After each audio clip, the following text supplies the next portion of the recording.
Assalamu alaikum. 2026 жыл март айы, Наурыздан кейинки вакыт. Дагы бир кезектеги заказыбыз даяр болду. Бул калыптар Ошко кетет. Бир стойкасы менен 6 штук стеклопластиктен калп.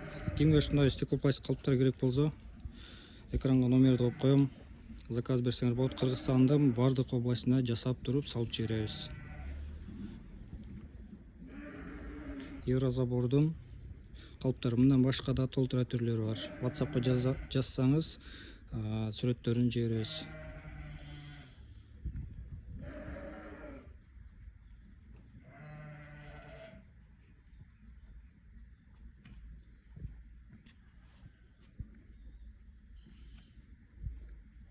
Так, аркасынан көрүнүшүн айтайын. Аке, бул калыптардын аркасынан көрүнүшү. Белдиктери жакын коюлган. Стеклопластикти баары эле билет, сапатына сөз жок.